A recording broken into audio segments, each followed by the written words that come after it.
separate from a world of things in a vast universe. There are countless things that are outside of us, and therefore countless things to be fearful of. And so we're faced, it seems, with this ongoing process of micromanaging, trying to almost sort everything into two groups. What's desirable, what's fearful. We are looking for home. We're searching for home. We're searching for that safety, that warmth, that love, that embrace, that peace and contentment that comes from being absolutely home in your own skin. When we pay really close attention to what actually is present, we don't find different things. We discern the nature of what's appearing. You are reality manifesting this manifest experience. There's full freedom. There's this celebratory exploration. This is exploring itself. This is looking in the mirror of itself, and it's just reflecting itself. So the invitation is to make peace with the actuality of what's appearing, to re-know experience. And what helps is to remember that the superficial appearance of what's appearing is not what it really is. Not to see anything as lower or higher, good or bad, but to see the true equality of experience. Reality has awoken through our capacity of awareness or consciousness or knowing. Reality has woken up through this knowledge, I am, which is just wakefulness. It's the realization of existence. That's awakening. Like awakening is already happening. It's this constant affirmation of being. You are experiencing. I don't even need to say you are. There is experiencing. There's experiencing. There's a switched onness. There's an awakefulness. You're already awake. And all of this is illuminated within your wakefulness, animated within your enlightening capacity of knowing. This infinite space of reality is here to be explored, here to be reknown anew, in a fresh way, in a loving way, in a way that reconciles consciously, experientially, the entirety of your experience. Every single moment, no matter what appears, is just another fresh opportunity to realize there's nothing outside of you, life. Whatever is happening right now is exactly perfect, is exactly the divine, is God, is how enlightenment feels to itself, how life feels to itself. You are home. You are already home. It's a recognition of what's already there. You are like a leaf that feels really vulnerable because it feels like it's separate from the tree. It's somehow separate from, it's like it's really not that different to that, or a wave that somehow thinks it's separate from the ocean. No, you are made of the ocean. The fear is the belief that you are separate from the ocean and that the ocean is something you could drown in and die in. You don't have to go anywhere to find home. What is experiencing the distance from home is home itself. You're dreaming distance from home within home. So it takes you zero time, zero duration to find your way back because you're already there, even when you're at a distance from home, seemingly. That's like the main advantage we have, is delusion can be cut straight through in an instant by just a recognition of, wait, what's experiencing this? What is this? Like a lucid dream, it just takes you one moment to go, wait, what is this? When you start to get more sensitive with experience, more sensitive with who you are, like just really sensitive to the nature of your experience, and feel into the subtleties of what's arising all the time, and keep coming back to that place, you start to notice it is an obvious recognition of what is already there. It's not something the ego thinks itself into. Your body is a microcosm of reality. Your actual human body is a microcosm of reality. Your actual body is reality. And as reality, you are in all places at all times instantaneously. There are no places and times other than you. It's just immediate. So there's no space between you and something else. You are the space. You are the experience. You just are immediately there. And the only way really to see that is to stop playing the games of otherness. It's literally already the case without you doing any mind gymnastics or anything. You're listening to the Nonduality podcast. This is Nic Higham from thewholenessofexperience.com, and here with me is Paul Dobson. Life is profoundly intelligent. To say it's profoundly intelligent is just a massive understatement. It isn't limited by concepts or ideas or words. It knows exactly what it's doing. You only have to look around and look at the way a tree or a flower grows, the way animals organize themselves, bacteria organizes themselves, cells, everything. Your whole body is a perfectly organized system. Everything you look around, it's life knows exactly what it's doing. And it gets to a point where within us, where we start to believe it doesn't. And that's a painful thought. That it thinks there's this thing that thinks that life, that it thinks it's outside of life and doesn't trust life. And that life doesn't know what it's doing. That's a painful thought.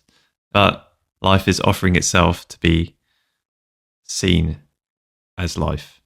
That there's nothing outside of life. There's nothing outside of life, or God, if you prefer, or reality. And reality is safe. God is safe. Life is safe within itself.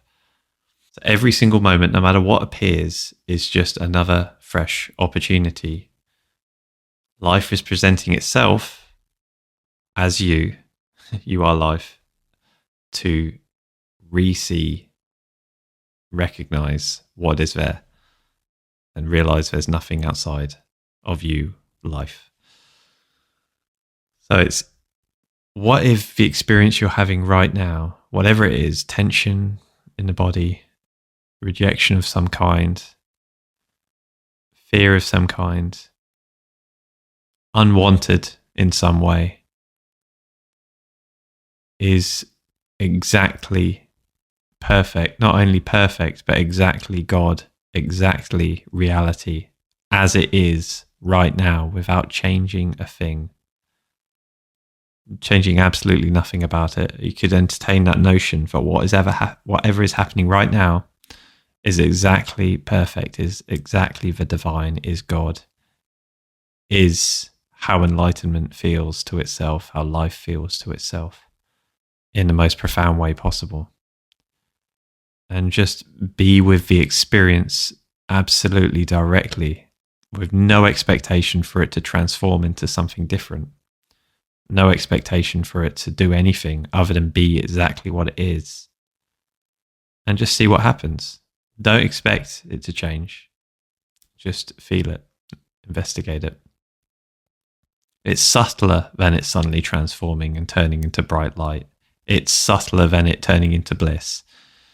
It's subtler than it all being seen as God in some kind of thought-based way, where you go, wow, it's all God. It's subtler than that. It's got to be seen exactly as it is. Otherwise, on some level, it's rejected. And the second it's rejected, rejection goes on top of rejection and rejects that as well. And you're like, oh no, I remember I'm not meant to reject this. And that's a form of rejection. And then you're in the mind, which is rejecting. And the mind is slippery and subtle, and it will do whatever it can to dance around and away from the direct energy that is being experienced. But if you don't try and change it whatsoever, it is seen exactly as it is. It's recognized because it is your own heart. The energy is you. The wave welcomes another wave, or more accurately, the ocean welcomes the wave of water because it's recognized. It doesn't say come home. It says you are home. You are already home. I accept you exactly as you are. Water meets water. Fire meets fire. The side effect could be said to be that the tension the anxiety might dissipate. But it goes beyond any kind of dissipation. It's a recognition of what's already there. It's a recognition that whatever is arising is water, and water can only recognize water as water. It doesn't recognize it as something else. No matter what kind of shape the water's formed within the ocean, whatever swirling appears to have occurred, once water recognizes itself, there's nothing that needs to be done. In fact, there was never anything that needed to be done because it was always water. There's just a very, very subtle noticing or recognition of what was already there, whatever the energy is. And this applies across the board. Every energy you can possibly imagine, every energy, no matter how intense, how horrific, how subtle, how grandiose, how blissful, is the water of the ocean, is the fire of the flame, is the flame of the fire. There's no difference. Yeah. You are reality experiencing this moment exactly as it is. So whatever you're experiencing now is not your experience as the individual, as the person. Your experience as reality. You are reality manifesting this experienceable manifest experience. You're the unmanifest manifesting this way. There's no way to say why. Maybe there's no why. Maybe there's no reason. Yet, there is experience. Like, we don't know what experience actually is. We're just calling it experience. We don't know what it is. There's awareness. There's consciousness. There's knowing. We don't know what knowing is. But knowing is. And there seems to be different flavors, different vibrations, different tastes, different waves, different flames within this knowing. But as we always say, over and over again, over and over again, when we zero in, when we pay really close attention to what actually is present, we don't find different things. We don't even find different flavors. We find the one taste. We don't find different flames. We find the one fire. We don't find different ripples. We find the one water. Yet there is an appearance of different experiences. Once you unlock, once you kind of determine the nature of what's here, you recognize that there's only that. Yet, on a more superficial level, not that there are any levels, because this is just one, one taste, there's full freedom. There's this celebratory exploration. This experiencing is happening. We don't know what it is, but there is an experiencing thing happening. And so this is exploring itself. This is learning about itself. This is coming to terms with itself. This is recognizing itself. This is looking in the mirror of itself, and it's just reflecting itself into infinity and beyond. You've woken up, you've come alive, and you're here now. You're having this dream, you're having this adventure, and you're having this exploration, and the highs and the lows and the good times and the bad times. But it's all within this one dream. And as you said, at any time, there's the possibility of becoming lucid and recognizing that the entirety of experience itself is your true home. And I don't find an end to consciousness. I don't find any limitations to it. I don't find an edge to experiencing. I don't find any limit to this scope of awareness. I can't quantify it. It's dimensionless. It's in all dimensions. There are no dimensions. And so I can verify that to be true and recognize that that is home. Life organizes itself in an infinity of ways, creates this kind of character, this thing, which seems to exist with its tenseness, anxiety, pain, despair, guilt, dense, dark energy, you could say. That seems about as far away from what one's idea of life could be. It feels like death. It feels like despair. It feels like hopelessness. It feels like evil. It feels like the opposite of life. It feels like everything we've been afraid of. The fear creates this amazing illusion that creates fear on top of fear. The fear is that you look at it and you'll be taken by it and you'll be lost in the darkness, and it'll be too much. It'll just be to overwhelm you to look at it. It will be too dark. And what it does to preserve itself is it creates distraction methods to not be directly seen, because it knows it hasn't got any clothes. It knows it's naked. It knows if you look at it, it will die. It feeds on you being ignorant, being hypnotized by it. And what it does is it gets you to think about it. It gets you to think around it. It gets you to think about the past. It gets you to think about the future. It gets to think about another scenario. It gets you to work on self-help. It gets you to work on something else. It gets you to take on a new activity. It gets you to do anything. Just don't look at it. Do not look at it is what it's saying. It's saying, do not look at me. And ultimately, if you keep tracking it back, track all the feeling all the way back, it's the feeling of separation. That's what it comes down to. Like, really, it's always the end of the line is the feeling of separation. The mind is like reality broken into shards of glass, and then there are all the reflections coming off the shards, and then those are like the thoughts. They're so distorted. They're not seeing the whole, which is the original, completely perfect pane of glass. It's seeing the distorted reflections upon reflections. It's just a reflection on top of a reflection on top of a reflection, which isn't actually there when you look for it. It's interesting, how it just disappears the second you are present or just with your experience directly. It's just like it's gone. It's so scared of dying, yet it dies the second you're present. How real was it? How real was that thing that's terrified of everything? If it doesn't exist when you're just present just for 1 second. It's like you are like a leaf that feels, or a branch on a tree that feels really vulnerable because it feels like it's separate from the tree. It's somehow separate from, it's like it's really not that different to that, or a wave that somehow thinks it's separate from the ocean. And you find yourself in the middle of this ocean like, oh shit, I'm going to drown.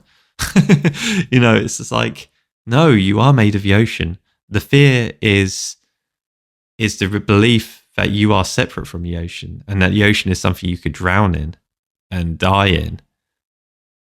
And actually, the ocean is your own heart. The ocean is your own substance. The ocean is you. Not just intimate, but beyond that. There are no words for how intimate the ocean is to the wave, because it is the wave. And you as the wave are never in danger. But you're a wave having a dream. You're a wave under some kind of hypnotic spell amongst other waves. And you've all come to an agreement that, oh, we're separate from the ocean.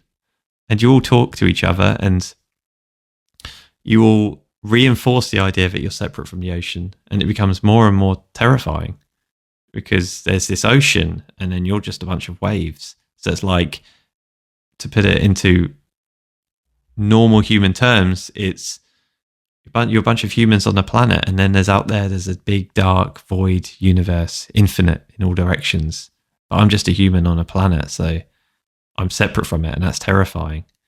If you actually knew just for 1 second, just saw for 1 second how much you are connected, and not just connected, but just absolutely as the universe. You are as the universe. You are the universe. All fear would drop in that moment, because there's nothing to be afraid of. But you have to see it clearly first. And this is why no one can really help you in a way, other than just directing you back to that fact over and over again, to the fact that you are safe, the fact of who you are, always being safe, because you are literally reality listening to itself at the moment. Reality watching itself.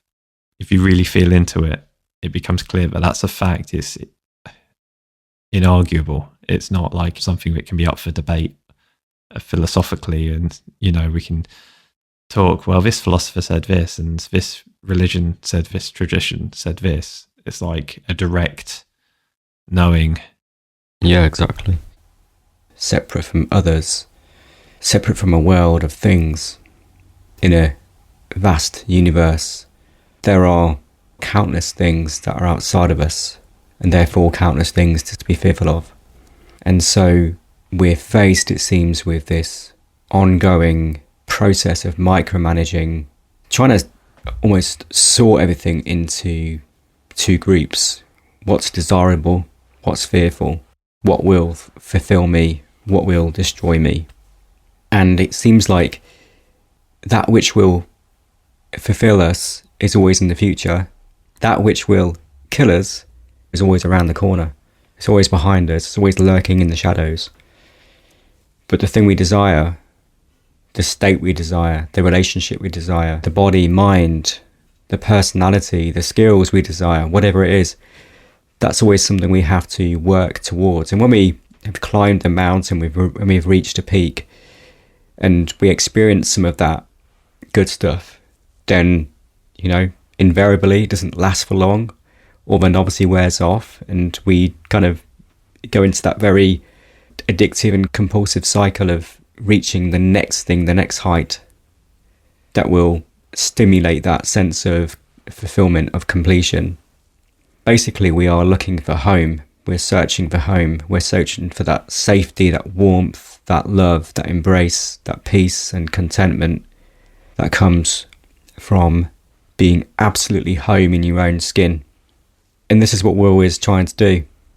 We're just asking for some peace, a sense of safety, a sense of okayness. That's all. And all those things that we associate with those qualities, we can quite easily see that they don't bring lasting contentment. They don't bring lasting joy or freedom. So we're only asking for a sense of being at home. So the intention is sound, the intention is right. However, we believe our skin is this body's skin. And what is the body's skin but just a pattern of energy? We believe that we're confined, defined, limited, restricted in this bag of skin, bag of flesh. We don't see it as an energy, we see it as matter. So we're kind of imprisoned in this body. And so we want to be at home in this body.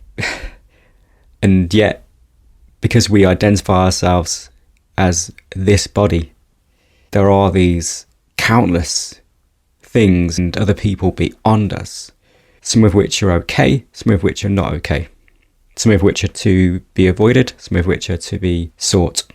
That's a massive task we've got on our hands right there. That's a huge job of micromanagement, of the treadmill of being human, always climbing this mountain, trying to get to the top and never really reaching the top. There's always another peak. And we never really find the peak. And it's a very slippery slope. Yeah. And you start to see how addictive it is to cling to these thoughts and ideas and stuff as identities.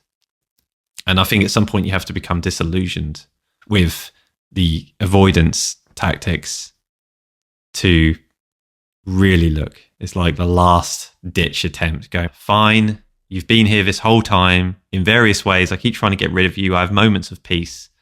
I have moments of clarity. I have moments of calm. But you keep coming back. Let me just look at you. Let me talk to you. And then look directly at it. Don't have any intention to get rid of it at all. Meet it directly. Be willing to look and see what's actually there. And with no false promises that it will get rid of it, with no expectations that it will transform into anything, it will turn into golden light and you'll just disappear into the ether as an ethereal smile and everything will be beautiful again. But just because something deeper in you knows with a capital K, knows that there's nothing outside of God and knows that this energy isn't outside of you and that it's nothing to be afraid of. And if you track it back, it's all a magic trick. The fear is only a fear of fear. The fear is only fear of fear. You know, stacks and stacks of fear that are protecting, or walls protecting nothing. So when you look directly at it, be on the cutting edge of looking at it. Don't expect anything just because you just want to know. You want to understand, just because of understanding, because of curiosity, because of something in you deep of it knows, the inner guru is pulling you towards looking at it. They're saying, take a look at what it is. Don't look away. Don't distract yourself into the world of thought and take yourself on another ride. Just look at it directly, and just like you're looking at the sun, all it was is energy I just pushed away in every possible way. My whole life, just rejected energy. I just pushed away. The radiance had been pushed away and turned into darkness. But only if radiance is all that exists, then only the idea of darkness can exist. And the idea of darkness had prevented me from seeing the radiance. The only thing I can compare it to is in a dream, you've got a monster chasing you. And you don't want to look at it because it's too terrifying. Yet when you turn around, you look at the monster, there's no problem. You realize you're dreaming. It just is neutralized. The monster's not there. It's only scary while you're running away from it. The way to treat it is, here it is. The opportunity. Like, come close and I can look at it and get to know it and see what it is. It's made an appearance. It's the thing I've been afraid of. Let me get to know it. It's the only way through fear to the other side of fear is through fear itself, looking directly at fear. How do you become less afraid of the dark? You spend some time in the dark and realize there's nothing to be afraid of. You don't have to go anywhere to find home. When you really look at it, you realize you didn't go anywhere from home. How it doesn't take any time to find your way back to home, because what is experiencing the distance from home is home itself. You're dreaming distance from home within home. So it takes you zero time, zero duration to find your way back, because you're already there, even when you're at a distance from home, seemingly. That's like the main advantage we have, is delusion can be cut straight through in an instant by just a recognition of, wait, what's experiencing this? Wait, how is this arising? What is it made of? Like any of that, just like, what is this? Like a lucid dream, it just takes you one moment to go, wait, what is this? And the whole dream becomes a playground instead of something I'm afraid of, because I know the dream's me. Yeah, I really liked what you said there, that things are only scary when they seem to be outside of us. Or the end of fear is to get to know what we fear. So the invitation is to make peace with the actuality of what's appearing, to re-know experience. And what helps is to remember that the superficial appearance of what's appearing is not what it really is. Not to see anything as lower or higher, good or bad, but to see the true equality of experience. And that may include meeting parts of our experience that we would rather not, or that we see as lower, that we see as dark, that we see as not enlightened, not successful, whatever it is. And to notice that they are included in the capacity of experience. It's not even that we need to try to include them or embrace them or even to love them, at least not to change them, but to see that they are already embraced, held within what you are, within this infinite scope of life. And so this opportunity is to make peace with the actuality of what's appearing. And when you unlock the truth of what is, discern the nature of what is, then that's like an effortless sadhana. That's the effortless practice of recognition, of realization. And it's not an attainment. It's simply seeing the way things are and being the way of reality. We have to look at our self-concepts and see if they hold any water, see if they are true, see if they are valid. If they're not, then we are indefinable. And if we're indefinable, of course we're infinity itself, because infinity can't be defined. We say it's infinity, but we don't really know what that means, really. It's just a way to try to quantify the unquantifiable. So we say it's infinity, but that word has no meaning because it's infinite. Reality is infinite. So anything we say about it is inaccurate. We're indefinable, unlimited, eternal, permanent, Reality has awoken through our capacity of awareness or consciousness or knowing.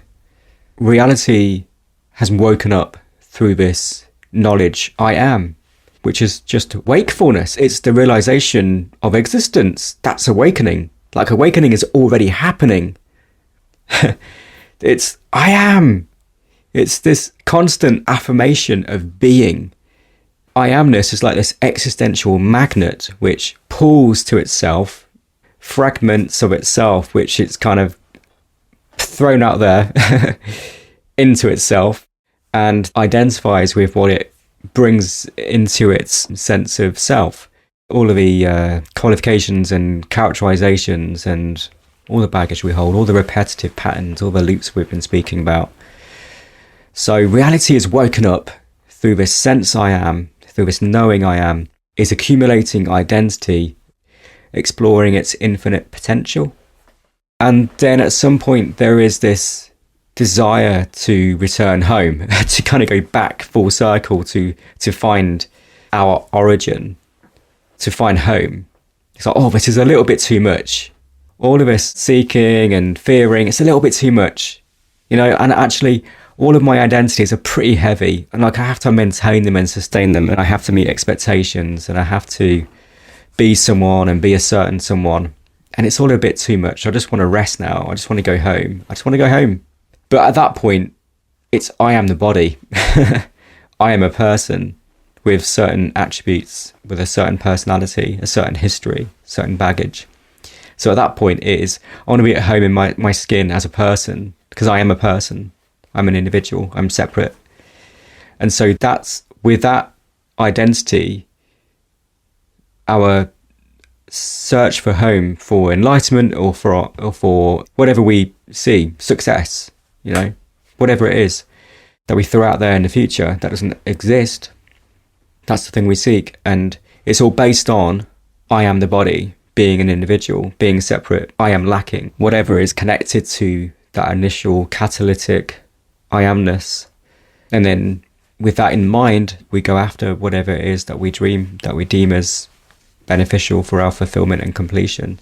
Basically, we're just looking for home. We're just looking for the purity of I am. I just want to be. I just want to exist, but not exist as anything in particular, because that's freedom, surely. And so that all of that is wisdom. There's a homing beacon, activated there. And it's like following that intuition, following that resonance, following that sense of I am, I am the beingness, the purity of consciousness prior to any qualification, characterization. That's not to sort of demonize or make any identity wrong. It's just to say that it's not your original home. It's like you're crawling around the beach and you're looking for home. So you just pick up any old home, you pick up any old shell, pick up anything on the beach to kind of be at home in, to identify with, you could say. And that's what we do. We're just looking for a shell to kind of crawl in, and then we kind of carry that shell around with us. And it's kind of heavy. It doesn't feel right. It's a bit sharp around the edges. It's a little bit pokey, and it's like, it's just a bit dense. It's a bit contracted. But it's something that gives us some kind of shape. And we need a shape, because if we don't have a shape, then that's just nothing. Then we're just in the void. We're just lost in nothingness, half existing, half not. And so we just pick up any old identity. And that's what the I am does. It just attracts to itself these different shells. But you're always God. You're the totality of reality, and you've come alive. It's the shellless home that I am. And any shell within that is just a temporary shell. And it's okay to kind of crawl into some of these sometimes, but ultimately we have to go naked at some point. Yeah. God is always saying, there's nothing outside of me. It's always, every single moment, every passing second is just like an invitation to see that God is all that exists. The actual state of affairs is inseparability, is safety. What can be scary about your own self, the warmth, the love, the comfort of your own self? Your own self. You wouldn't harm yourself. You are within yourself. You are within your own safety. You exist as this. Once you start seeing this as that way, you start seeing that actually all of it's to help you. It's all to help itself. Ultimately, life is trying to help itself. It's trying to integrate itself into itself and see how many places it can discover that it's only ever itself. Life is always reflecting itself.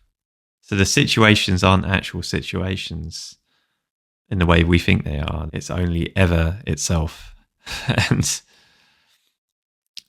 when you start to get more sensitive with experience, more sensitive with who you are, like just really sensitive to the nature of your experience, and feel into the subtleties of what's arising all the time, and keep coming back to that place, you start to notice that actually nothing is outside of you, and anything you are feeling is because you are buying into some belief about a situation.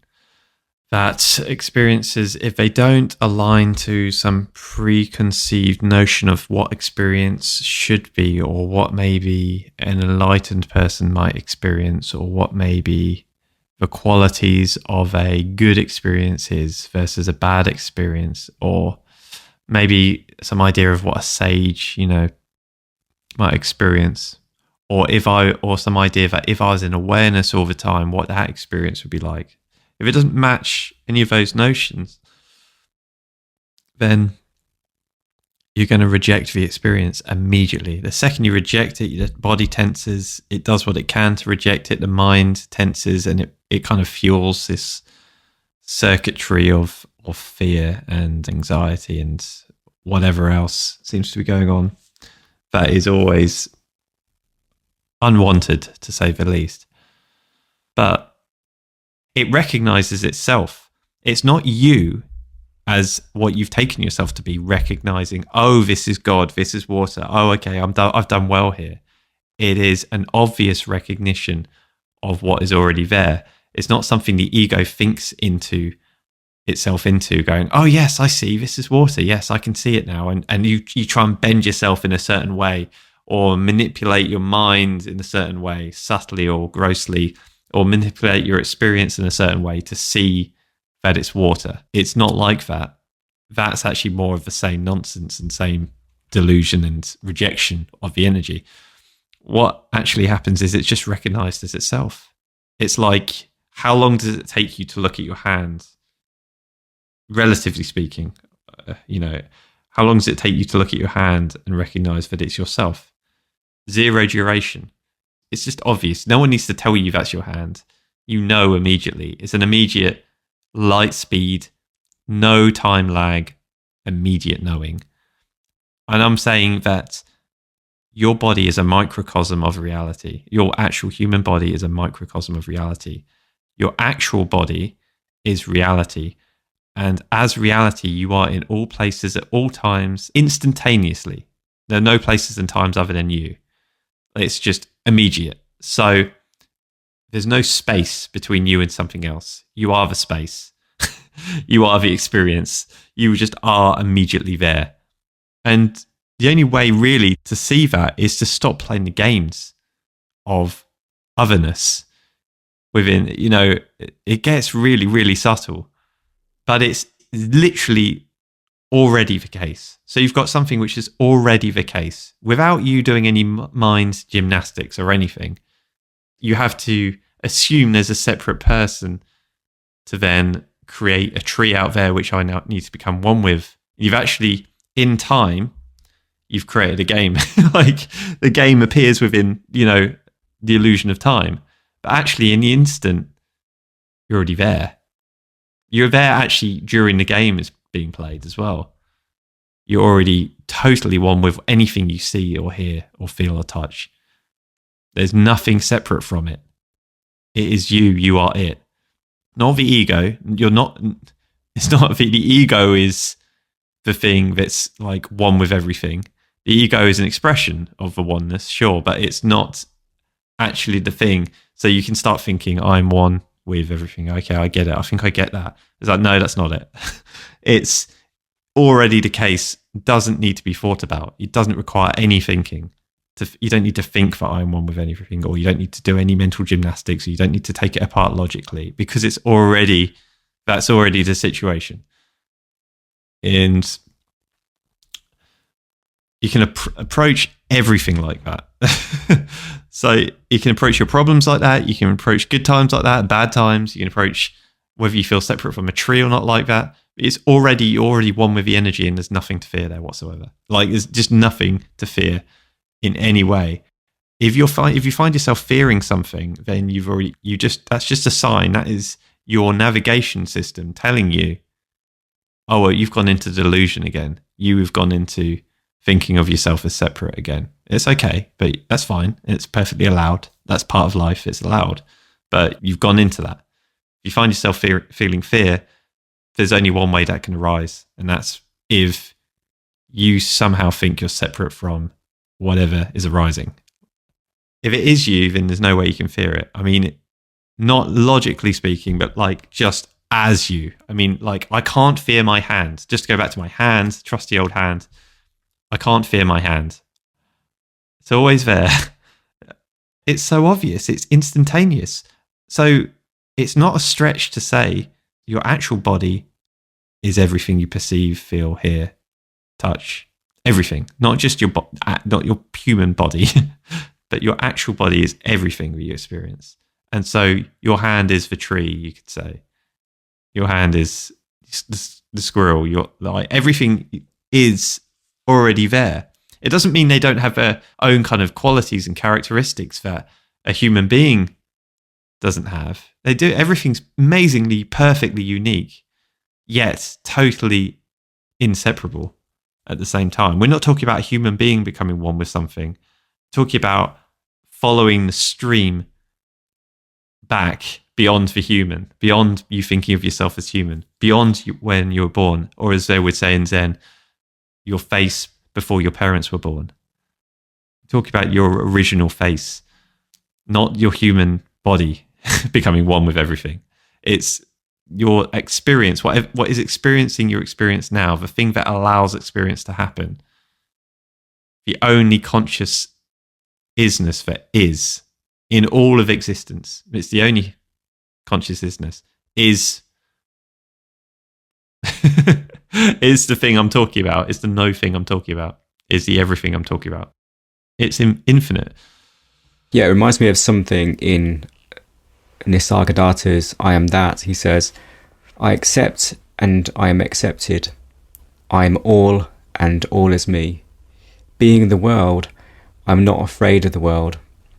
Being all, what am I to be afraid of?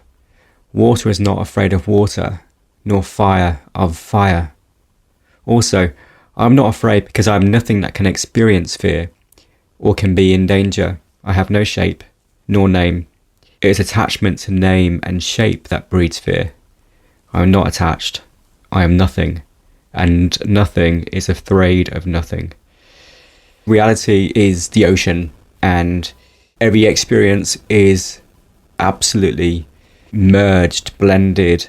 In essence, there's no difference between an experience, the wave, and the entirety of the infinite ocean of reality.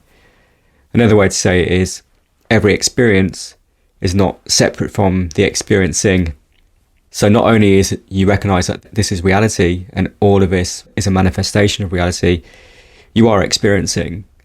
I don't even need to say you are. There is experiencing. There's experiencing. There's a switched onness. There's an awakefulness. The light of consciousness is on. It's on. Look, you're awake. You're already awake. And all of this is illuminated within your wakefulness, animated within your enlightening capacity of knowing. So that experiencing capacity, that space of knowing is the ocean. And everything you know, everything you illuminate with your perception is a wave within the ocean of your entirety. So as Nisargadatta says, water is not afraid of water, and a wave can't drown in the ocean. Now, a wave may take a different form. It may transform into a different manifestation of the ocean. It may just show itself momentarily and then fall back into its entirety. Its essence remains. That essence is what is permanent. That essence is what doesn't change, and that's your true nature. Now, everything is true nature. There's no true nature as compared with false nature. Seen in this way, even the ego is a wave, just a temporary wave within the ocean that you are. So it's all you. It's, in that sense, it's all real. All of this is real. All of this is reality. But no one outward appearance can encapsulate, can tell the story of the ocean. It can hint at it. It can give a taste of the fullness of its infinite body, but it can't hold the indescribable nature as a concept. But in another way, the wave does hold the infinite body of ocean, because the ocean is just water. The wave is 100% water, and so is the ocean. There's no difference between the ocean and the wave. There's no difference between Brahman and Atman, between the knowledge I am and all of what doesn't seem like the I am. You know that I am so well. You know that sense of existence so palpably and viscerally in your experience. You always have. That has never changed. But you've limited it, seemingly and innocently. And I don't mean you, an entity. I mean you, reality, actually. You've, in the dream, learned to encapsulate your knowing that you are, your sense of existence, your just a recognition that you are here, that you are alive, that there's a beingness here. You've limited that to a certain shape. The ego becomes God. In a fundamental sense, the ego is God, but it's not its own entity God, in that it's made of God, but God is not made of the ego. Like, you can extrapolate this to anything. So, the usual prop, a glass. The glass is made of reality, but reality is not glass. Anxiety is made of the real, but the real is not made of anxiety. Shame is only energy, but energy is not shame. So when we start to explore what's here and appreciate what's here on an energetic level, we come to see that there is just one fire, just to switch metaphors, one fire. And there are seemingly different sparks and flames and various appearances of the fire, but it's all fire. Fire is not afraid of fire. If it's all fire, just one infinite fire of reality, and every experience is a wave, there's nothing to be afraid of. Because whatever you take yourself to be, you are only fire. If you take yourself to be a flame, fine. You're a flame. You're going to experience fear there, and limitation, and desire. But you're still the fire. You're the body, mind, but you're 100% fire. And you recognise that all of this reality is fire, so to speak, just use that as a metaphor. You recognise this is all reality, and of course the body is also reality. In a very real way, this is reality. This is reality. All of it is reality. There's nothing that isn't reality, including this body-mind shape. That's reality too. So if you believe you are the body-mind, so be it. But recognise that it is only 100% reality. So there's nothing to seek and there's nothing to fear. But that doesn't mean that you should just take yourself to a cave and meditate 24/7 or just give up nihilistically. This infinite space of reality is here to be explored, here to be reknown anew in a fresh way, in a loving way, in a way that reconciles consciously, experientially, the entirety of your experience, the entirety of experience. So all of it is here to be reconciled. And that's kind of like the original atonement. You atone. The final consequence of atonement is the recognition of at-one-ment. The at-one-ment. You are at one. You are one. There is only one.